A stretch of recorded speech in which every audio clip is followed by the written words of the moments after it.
acompaña desde la Pontificia Universidad Católica de Chile en Santiago. Es investigador en teoría ergódica y conexiones con teoría de la dimensión y sistemas dinámicos. Hoy en el día de hoy nos estará acompañando con una charla que se llama Arithmetic and Geometric Means in Continuous Fractions. Entonces, el profesor Godofredo, toda la audiencia es suya y puedes compartirnos hoy su charla.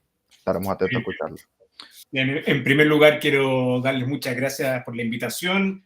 Estoy muy feliz de participar de este workshop. Espero visitarlos dentro de algún momento en lo que sigue. Y bien, ahora voy a compartir un poco mi presentación para que veamos de qué se trata. Efectivamente, voy a hablar entonces de fracciones continuas esencialmente, vistas desde una perspectiva de sistemas dinámicos. Entonces, déjenme pensar, definir de qué se tratan las fracciones continuas. Las fracciones continuas son esencialmente una forma de escribir un número real. De esta manera, como una fracción que puede ser infinita o infinita, donde estos coeficientes a sub i que aparecen allí son números naturales. Esto, por cierto, es una forma distinta de escribir un número que la expansión decimal con la que usualmente trabajamos. Esta forma de escribir está íntimamente ligada al algoritmo de la división de Euclides, y alrededor del 1500 empezó a usarse de manera más o menos sistemática, quizás alcanzando sus resultados más finos con Euler, probablemente, digamos, que la estudió con mucho detalle. Entonces, ¿por qué habría uno de querer escribir un número de esta forma si es que tenemos la expansión decimal con la cual estamos tan acostumbrados? Una primera observación que quizá es relevante desde este punto de vista es que la expansión en fracciones continuas de un número nos entrega de inmediato propiedades aritméticas del número, cosa que no hace, por el contrario, la expansión decimal. Por ejemplo, un número x es irracional si y solo si su expansión en fracciones continuas, es decir, esta fracción que está escrita aquí, es infinita, es decir, no termina. Aparecen infinitos dígitos a sub 1, a sub 2, a sub 3, etc. Por el contrario, si un número es racional, entonces su expansión es finita. Entonces lo que estoy observando, el énfasis que quiero hacer, es que la sola forma de escribir un número nos entrega desde ya propiedades aritméticas del mismo. Otra propiedad aritmética, por ejemplo, ocurre si es que la expansión es periódica. Por ejemplo, si es que aparece el 1, 2, 1, 2, 1, 2, 1, 2. Si es que un número tiene una expansión de ese estilo, periódica, uno sabe que ese número corresponde a la solución de alguna ecuación cuadrática con coeficientes enteros. Sorprendente. Entonces, lo que estoy intentando transmitir es que esta forma de escribir números en fracciones continuas tiene una gracia particular, porque la sola forma de escribirla nos entrega propiedades aritméticas del número. Pero la razón quizás fundamental por la cual la gente ha estudiado fracciones continuas desde hace muchos años es la siguiente. Acabamos de decir que si usted toma un número irracional, entonces esta expansión de aquí es infinita. Tú puedes truncarlo, por ejemplo, considerar los 3 primeros dígitos. Eso, como es una expansión finita, se relaciona a un número racional. Y puedes ir truncando en los 3 primeros dígitos, en los 4 primeros, en los 5 primeros, etc. Y de ese modo estás construyendo una sucesión de números racionales que aproximan al irracional x. Y la gracia que tiene esa sucesión de números racionales es que son las mejores aproximaciones racionales de x. ¿Qué quiero decir con mejores? Si usted toma un número racional cualquiera con denominador no mayor que el que obtienes con A1, A2, A3, entonces ese número racional está más lejos de x que el que tú obtuviste con A1, A2, A3. Es decir, fijado el error que tú estás dispuesto a cometer, o dicho de otra manera, el tamaño del denominador que tú quieres considerar en tus aproximaciones racionales, las mejores se obtienen truncando la expansión en fracciones continuas. Entonces esto, por supuesto, está relacionado con aproximaciones diofantinas, aproximaciones de racionales por irracionales. Uno puede preguntarse la velocidad de aproximación, la calidad de la aproximación, y para ello, ver un número entonces escrito en expansión en fracción continua es quizás la forma más natural de estudiar. Entonces, hasta aquí solo he hablado cosas fantásticas de la expansión en fracciones continuas. Uno tiene propiedades aritméticas, uno puede detectar racionalidad, irracionalidad, uno puede encontrar las mejores aproximaciones racionales de un número simplemente mirando esta expansión.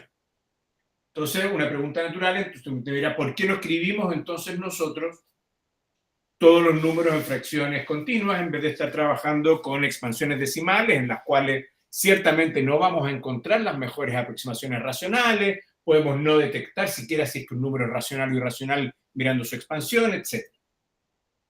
Y la razón es muy sencilla, y es que realizar operaciones aritméticas con fracciones continuas es particularmente difícil. Si yo te doy dos números escritos en fracción continua y te digo encuentra su suma, esa es una tarea increíblemente compleja. Entonces, el hecho de que uno no pueda realizar de una manera sencilla operaciones aritméticas hace de esta expansión una expansión que es útil para algunas cosas, pero no ciertamente para el desarrollo de la matemática usual que con la que uno trabaja. O sea, uno quiere ser capaz de sumar 3,5 más 8,3 sin que esto sea una tarea titánica. Uno conoce ya los problemas que se suceden cuando uno tiene un sistema de numeración en el cual realizar operaciones aritméticas no es sencillo. Los romanos padecieron esto de un modo más o menos ejemplar. Pero bien, este es el objeto que quiero estudiar. Este objeto, por cierto, así planteado, de dinámico no tiene nada. Es una forma de escribir un número que se deduce esencialmente del algoritmo de la división de Euclides, y hasta aquí no hay dinámica. Sin embargo, hay una transformación que voy a pensarla como un sistema dinámico, esta transformación T, que se llama la transformación de Gauss, que está definida como 1 partido por X menos la parte entera de 1 partido por X, que tiene la siguiente propiedad. Si yo tomo un número escrito en esta expansión y le aplico T, entonces lo que hace es borrar la primera coordenada. Me lleva a 2, a 3, a 4. Esta acción es conocida en sistemas dinámicos y es la acción del shift. Tomo una sucesión y borro el primer elemento de la sucesión. Hay una gran cantidad de sistemas dinámicos que se modelan con shift. Toda la dinámica uniformemente hiperbólica esencialmente se pudo desarrollar de un modo tan explosivo y tan profundo porque permitía modelos simbólicos de este tipo. Entonces, esta transformación de Gauss lo que permite es relacionar toda esta estructura esencialmente aritmética de las expansiones en fracciones continuas con sistemas dinámicos. Entonces, la gracia que tiene esta relación es que ahora tienes todas las herramientas de sistemas dinámicos para estudiar problemas de naturaleza aritmética. Y hay muchas cosas que se pueden probar de un modo más o menos elemental, ocupando la teoría de sistemas dinámicos, que si tú solo ocupases la teoría de números, sería particularmente difícil. Entonces, esta interacción es la que a mí me gustaría en la sesión de hoy, de algún modo, comentar y mostrarles el tipo de cosas que uno puede efectivamente hacer relacionando esta transformación de Gauss con la expansión de fracciones continuas. Déjame mostrarles un dibujo más o menos feo, como lo que hago en la pizarra cuando hago clases, de la transformación de Gauss. Es una aplicación del intervalo en la cual hay una partición naturalmente definida por la sucesión 1 partido por n, y en cada uno de los subintervalos, que se yo, en un tercio un medio, en un quinto un cuarto, en un medio 1, lo que uno ve es la función, al menos una rama de la función 1 partido por x. Así se ve el sistema dinámico. Un problema, ahora pasamos a la teoría de sistemas dinámicos. Un problema natural cuando uno tiene sistemas dinámicos, y sobre todo cuando hace teoría ergódica, es que en ocasiones un sistema dinámico puede tener muchísimas medidas invariantes. Las medidas invariantes son las medidas a través de las cuales uno puede ver la dinámica del sistema. Por ejemplo, en este caso, puede haber una medida soportada en un punto fijo en el intervalo 1 medio 1, que es una medida que está soportada en un punto que está más o menos aquí, que es el punto cuya expansión en fracciones continuas solo tiene unos. 1, 1, 1, 1, 1, 1. Entonces, cuando yo le aplico la transformación de Gauss, borro el primer dígito y lo que obtengo es de nuevo 1, 1, 1, 1, 1. Ese es un punto fijo y por lo tanto soporta una medida invariante, que es la medida que solo ve el punto fijo. Entonces yo agarro esa medida invariante, miro el sistema a través de esa medida y solo veo un punto que no se mueve. Entonces, en algún sentido, esa medida invariante, toda la teoría ergódica que yo puedo desarrollar para esa medida invariante, no es particularmente interesante. Pero este sistema de acá tiene muchísimas medidas invariantes. Entonces hay algunas que nos pueden resultar más interesantes que otras. Y es el caso, por ejemplo, de esta medida de Gauss. ¿Por qué nos puede resultar interesante esta medida? Y es porque es absolutamente continua con respecto a la medida de Lebesgue. La medida de Lebesgue no es invariante para este sistema. Uno no puede ver la dinámica a través de la medida de Lebesgue. Sin embargo, esta medida que está aquí, que es la medida de Gauss, sí es una medida invariante. Y las cosas que yo pueda decir con casi todo punto con respecto a la medida de Gauss, las estoy diciendo en el fondo casi todo punto con respecto a la medida de Lebesgue. ¿Por qué habría de interesarme la medida de Lebesgue? Bueno, porque la medida de Lebesgue está relacionada de un modo natural con la métrica del intervalo. ¿Qué sé yo? Entre 1 medio y 1, ese intervalo con respecto a la medida de Lebesgue mide 1 medio, que corresponde efectivamente a la distancia entre 1 y 1 medio. Hay algo natural, algo geométrico, que se preserva con la medida de Lebesgue, y por eso nos interesa, en estos ejemplos, la medida de Lebesgue. Encontrar, por lo tanto, una medida que sea capaz de ver la dinámica y que sea equivalente a la medida de Lebesgue es interesante. Y esa medida es esta que está aquí. Es la medida de Gauss. Como sistema dinámico, la transformación de Gauss, como ustedes pueden ver aquí, tiene infinitas ramas, y estas infinitas ramas se van haciendo cada vez más verticales y se van pegando al cero. Es un sistema dinámico complicado, tan complicado que tiene entropía topológica infinita. Es decir, es de los sistemas más complicados que uno puede encontrar cuando los analiza desde el punto de vista dinámico. Y este sistema dinámico, entonces, está relacionado de una manera natural a la expansión en fracciones continuas. El año 1935, en un pequeño libro que es muy bonito, que se llama Fracciones Continuas, que escribió Khinchin, en la parte final, quizás la última página del libro, él prueba que para casi todos los puntos, tú lo escribes en fracción continua, y calculas el promedio aritmético de los dígitos, bueno, el límite de esos promedios aritméticos es infinito. Y la razón por la que sucede esto es porque cada cierto tiempo uno de los dígitos es particularmente grande. Eso es lo que probó Khinchin. En realidad, Khinchin lo que probó es que el límite superior de los dígitos era infinito, y después fue un matemático polaco, Rilnacewski, el que ajustó el argumento y fue capaz de probar que el límite efectivamente era infinito. Entonces, para casi todo punto que tú escojas, el límite de los promedios aritméticos es infinito. Pero por supuesto, nosotros ya habíamos comentado que había un punto en que todos los dígitos valían 1. El promedio aritmético, en ese caso, es igual a 1. Por lo tanto, tiene sentido preguntarse por estos conjuntos. Para cualquier número más grande que 1, yo voy a considerar todos los puntos de modo tal que el promedio aritmético de sus dígitos sea igual a alfa.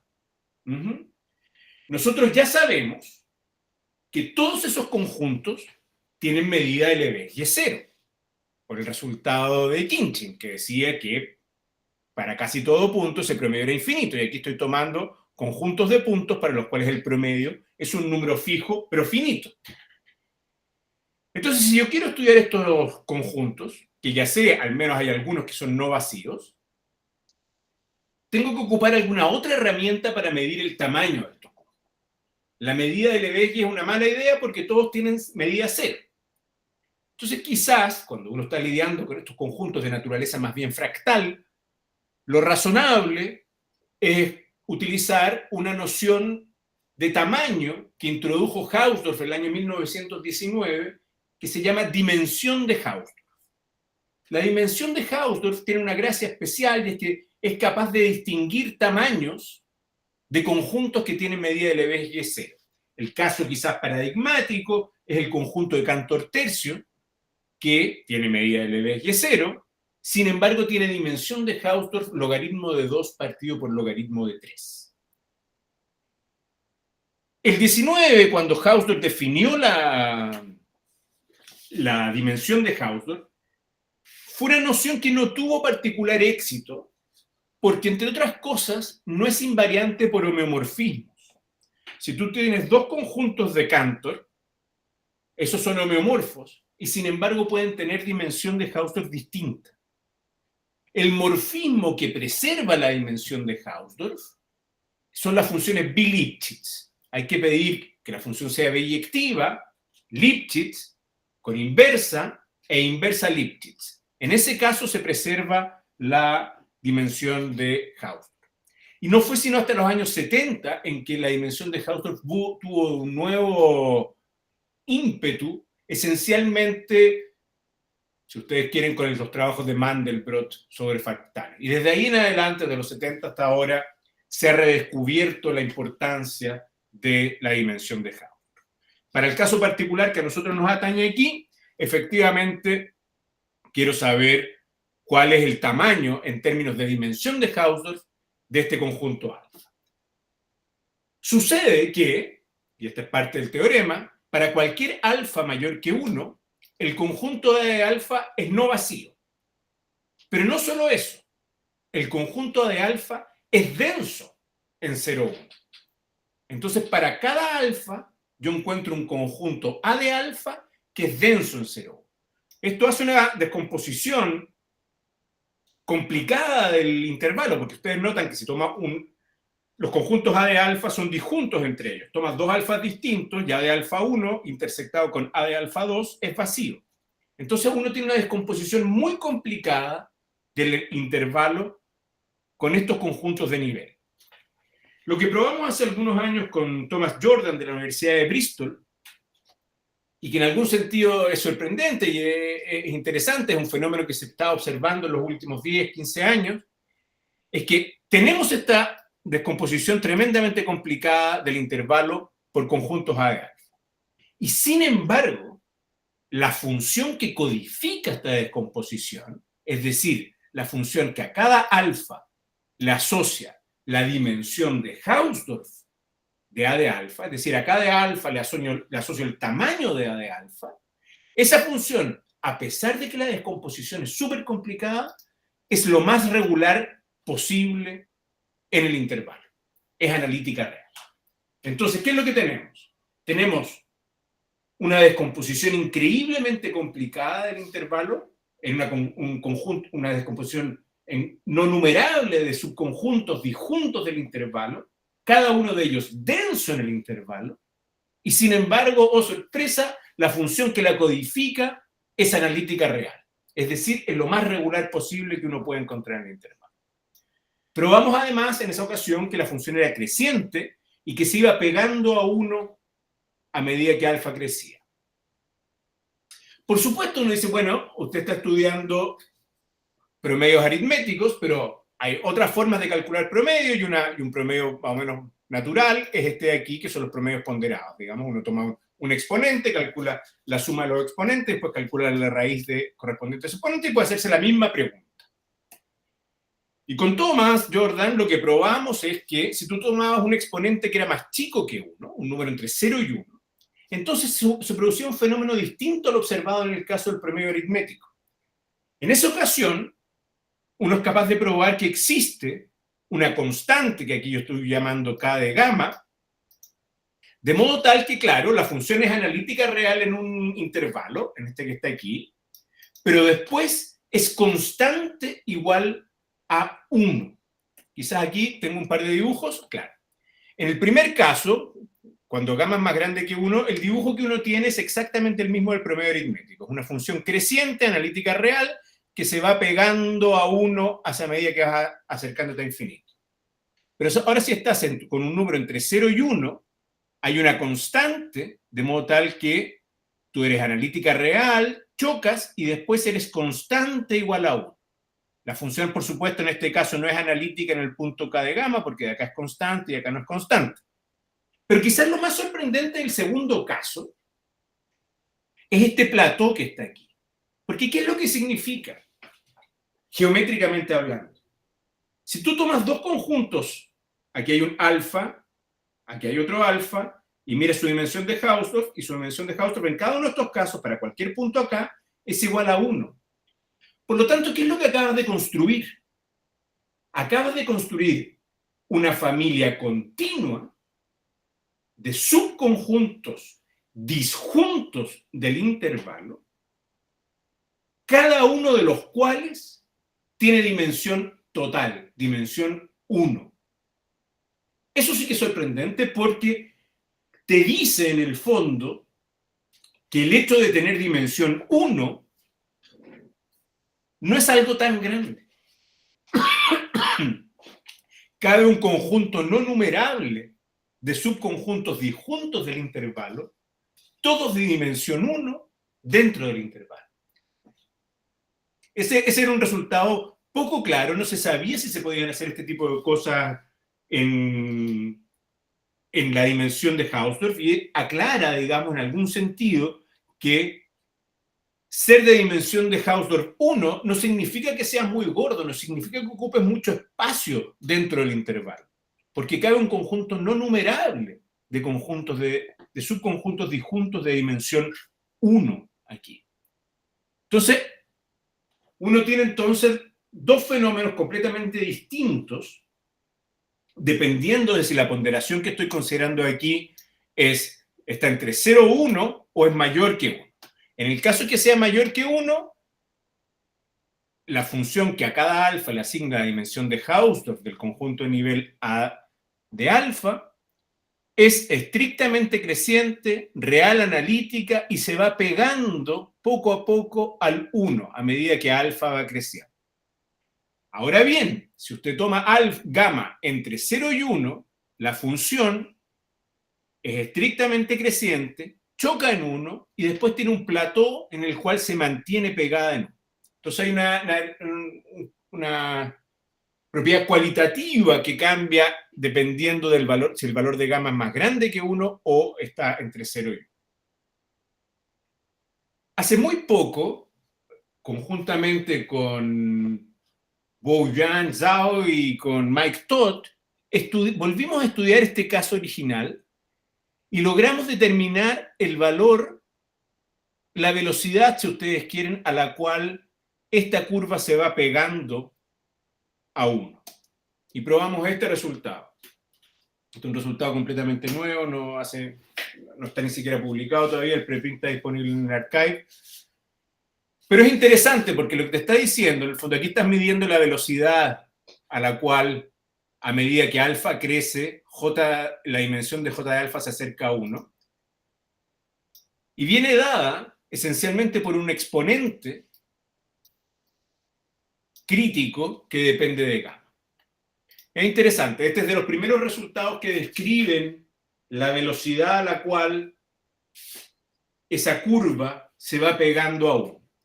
Y establece este parámetro que depende, por cierto, del gamma que uno estaba considerando. Es interesante. Es un resultado más o menos reciente que obtuvimos con Mike y con Bojan. ¿Qué tiene que ver hasta aquí? Todo lo que he dicho es geométrico o aritmético. Nada de esto es dinámico. Entonces una pregunta natural es, bueno, estamos aquí en un coloquio, en un workshop de sistemas dinámicos, todo lo que me ha dicho puede ser interesante, pero de dinámico no parece tener nada. La observación que nos permite, digamos, hacer las demostraciones, entre otras cosas, formular conjeturas y optar por un punto de vista dinámico, es una observación simple. Si tú tomas una función como esta, que agarra un número cualquiera, escrito en fracción continua, y al primer dígito tú lo elevas a gamma, puedes pensar en gamma igual a 1 si quieres, entonces este límite de acá, el límite de los promedios aritméticos de cada uno de los dígitos, no es otra cosa que la suma de Birkhoff, que está aquí. T es la transformación de Gauss, que era la que borraba el primer dígito. Entonces, el primer elemento para i igual al 0 es A1 elevado a gamma. Después haces en iterado, borras el primero. Entonces, ¿cuál es el primero ahora? Es A2. Es A2 elevado a gamma. A3 elevado a gamma. Y así. Esto ya es completamente dinámico. Esto te está diciendo en el fondo que los conjuntos de nivel no son otra cosa que conjuntos de nivel de promedios de Birkhoff.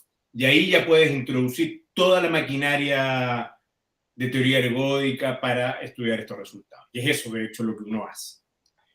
Una observación quizá ahora dinámica para entender por qué se produce la transición en el caso en que es estrictamente creciente o en el caso en que uno tiene un plató, eso se reduce esencialmente a determinar si es que esta función de aquí es integrable o no con respecto a la medida de Gauss. Ese es el criterio. ¿Por qué ese es el criterio? Eso es más delicado, un poco más fino, y tiene que ver con el comportamiento en infinito del sistema. Una observación que quizás vale la pena hacer aquí es que los sistemas que estamos considerando son sistemas definidos en un espacio no compacto. Al 0 yo lo saqué del espacio. Entonces las funciones pueden, siendo continuas, pueden crecer hasta infinito y el espacio es no compacto. Entonces el comportamiento del sistema dinámico cerca de infinito es el que está determinando si es que tienes un plató o si es que eres estrictamente creciente. Esa es más o menos la intuición que uno tiene que tener para poder entender esto. Déjame pasar ahora al promedio geométrico. Porque claro, te miran muy bien, el promedio aritmético tiene todas estas propiedades, pero uno puede hacer preguntas equivalentes en el caso del promedio geométrico. El mismo Khinchin, en el mismo libro del año 35, probó que, a diferencia del caso del promedio aritmético, el promedio geométrico sí existe para casi todos los puntos y uno puede calcularlo. De hecho, es este número que está acá, que es algo así como 2,6, bla, bla, bla, bla. Y se puede calcular explícitamente. Pero de nuevo, uno puede hacer la misma pregunta. Hay números aquí, si yo tomo puros unos, el promedio geométrico va a ser 1. Tiene sentido entonces preguntarse, de nuevo por los conjuntos de nivel, de aquellos puntos en 0, 1, de modo tal que el promedio geométrico de sus dígitos sea igual a alfa. Y eso se hizo. Fan, Liao, Wang y Wu, el año 2009, probaron que esta función de aquí es también analítica real. De nuevo, el resultado es sorprendente porque todos estos conjuntos de acá también son densos en el intervalo, por lo tanto la función que los codifica sigue siendo analítica real. Y además, tiene la gracia de que la función se estabiliza en un medio. Es así. Vas creciendo desde 1, llegas a un pic, después bajas y después te estabilizas en un medio. Esto sugiere que la dimensión de Hausdorff de los puntos cuyo promedio geométrico es infinito vale un medio.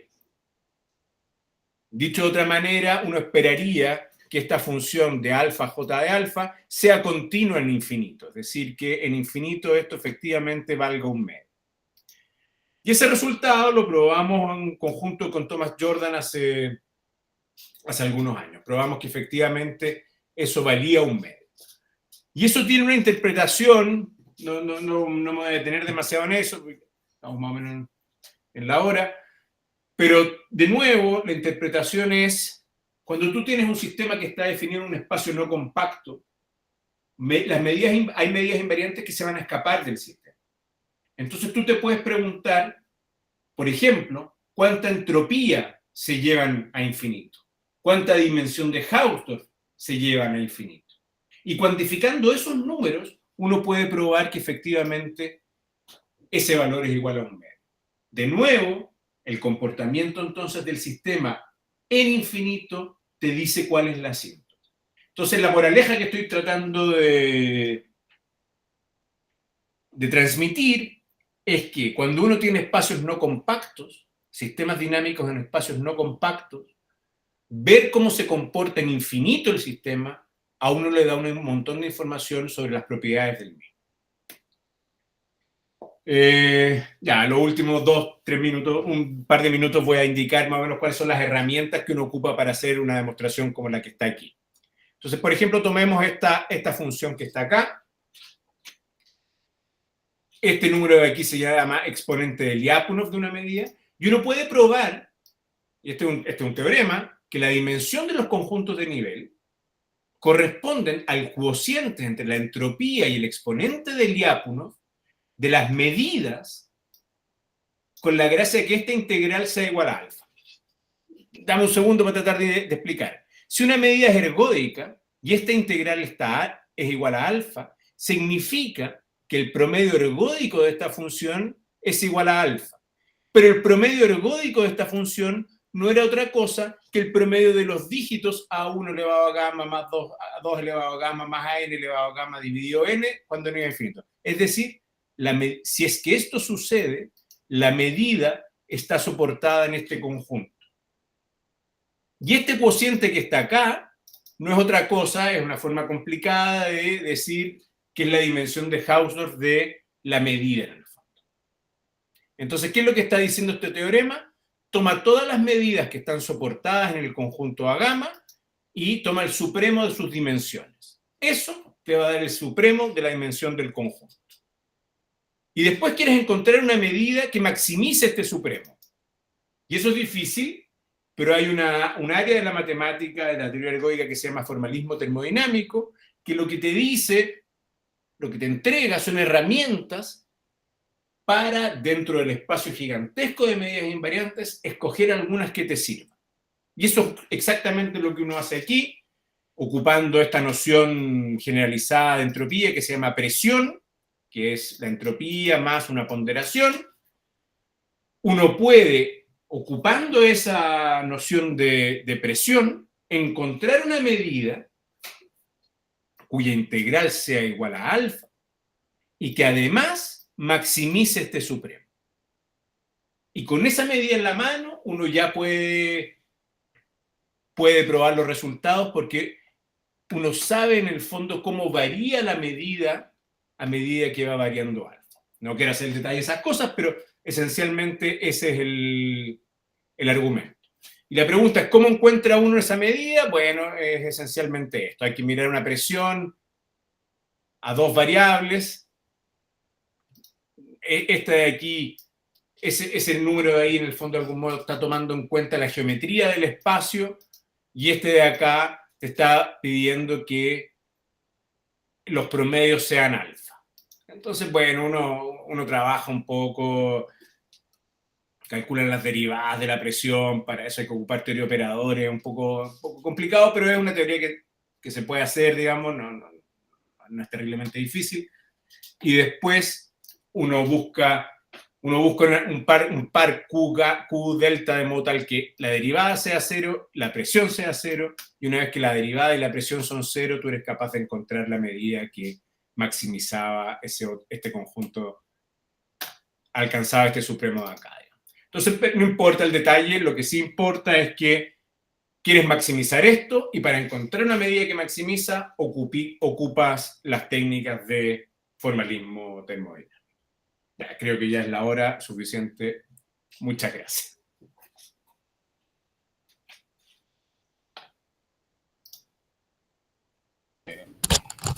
Bueno, muchas gracias al profesor Godofredo. Agradecer por su presentación. Creo que nosotros, bueno, los que entienden un poco teoría ergódica, creo que hubo una motivación bastante buena, sobre todo cuando comenzó. Entonces, no sé si alguien del público tiene alguna pregunta hacia el profesor Godofredo. Ya tengo un par. Oh, la primera era esta constante K sub gamma. ¿Tiene alguna dependencia dinámica también o solamente existe? Es como crítico y ya. Uno tiene una fórmula explícita para ella y corresponde a la integral de phi de gamma con respecto a la medida de Gauss. Ok. Entonces ahí puedes efectivamente calcularla. La puedes calcular a mano explícitamente, digamos, es un número claro. No es que sea un número muy amigable, pero se puede calcular. Es fácil. Sí. Es justamente, claro, en algún sentido lo que vas encontrando es el lugar máximo y ese lugar máximo se va corriendo. Cada gamma tiende a infinito cuando gamma tiende a 1. Entonces se comporta bien con las anteriores. Sí, ok, listo. Lo otro era, como dijiste que la dimensión de Hausdorff en últimas, como que de cierta forma no ve, se pierde en ese punto crítico y después se vuelve plano constante uno. Ah, ¿no han mirado de pronto otras dimensiones? Ya que hay estas otras, no sé, la de Aswad creo que es mayor igual que la de Hausdorff. No sé, no lo he hecho con otras dimensiones. Lo que me pasa con otras dimensiones es que es más difícil relacionarlo con el formalismo termodinámico. Entonces, si uno tuviese herramientas dinámicas que te permiten estudiar la teoría de la dimensión, sería quizás posible hacerlo. Yo no sé si es que uno puede definir una suerte de formalismo termodinámico adaptado a la dimensión de Aswad, o si bien hay algún potencial más astuto en el formalismo termodinámico clásico que te permite verlo. Pero eso yo no lo sé. No lo he visto tampoco, así que no estoy seguro Sí, no. que... No, yo es tampoco, posible. pero sería interesante. Sí. Ya, por ahora tengo esas preguntas, gracias. Gracias. Muy buena la charla. Yo tengo una pregunta, profesor. Sí, claro. Aquel principio variacional, usted lo aplica ahí. O sea, nosotros sabemos que se aplica para conjuntos compactos, ¿cierto? Pero usted había dicho en la conferencia que está utilizando conjuntos no compactos, ¿cierto? ¿Cómo ahí aplicaría ese principio? Sí, no, es una observación súper importante y muy relevante. En general, el principio variacional podría no valer para funciones continuas definidas en espacios no compactos. Necesitas una hipótesis adicional. Por ejemplo, si es que tu sistema es un shift en un alfabeto numerable, entonces se sabe que sí se cumple el principio variacional. Esos son trabajos originalmente de Gurevich a comienzos de los 70 para el caso de la entropía y después más generalmente de Molding y Urbansky por una parte y de Sarik por otra para sistemas arbitrarios, para la presión cualquiera. Son cosas como de los años 2000 más o menos. Esos son los resultados. Y en ese contexto, ellos prueban que efectivamente el principio variacional sí se satisface.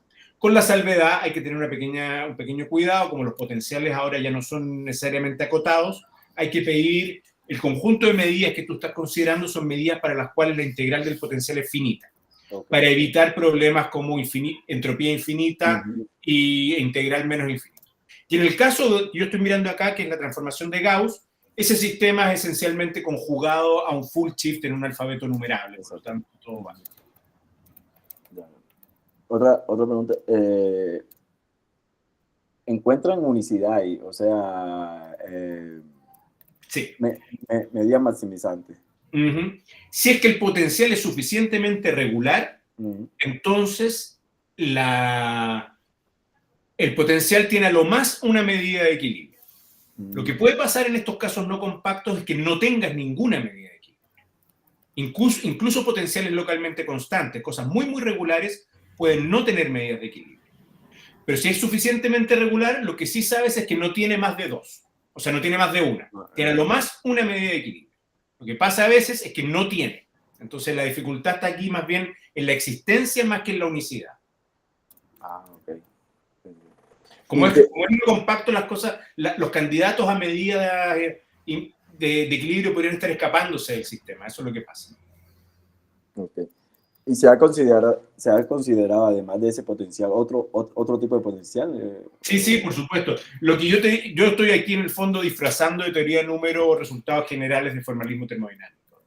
Todo lo que te estoy diciendo vale para cosas que no tienen interpretaciones diofantinas, por supuesto. O sea, tú te das un potencial cualquiera de variación sumable, ese potencial entonces tiene todo lo que tú quieras, digamos. Entonces puedes hacer este tipo de cosas. Lo que pasa es que es interesante la relación con teoría de la dimensión y tiene que ver con el hecho de que el logaritmo de la derivada de algún modo captura la geometría de los conjuntos naturalmente definidos. Es eso. Y eso pasa en dimensión 1, no necesariamente en dimensiones mayores. Okay. Muchas gracias. Muchas gracias. Yo quisiera hacer una pregunta del profesor Godofredo. Bueno, en realidad dos. Una académica y una no. Una es solo una curiosidad. Bueno, la primera es relacionada con que si han habido estudios sobre estas propiedades de Holder, de propiedades estadísticas de este tipo de medidas que ustedes están haciendo en espacios no compactos. O sea, lo mismo que hacen mixing exponencialmente, todas esas cosas, no sé si se han hecho. Sí, quería saber un poco eso. No, sí, es una pregunta súper interesante.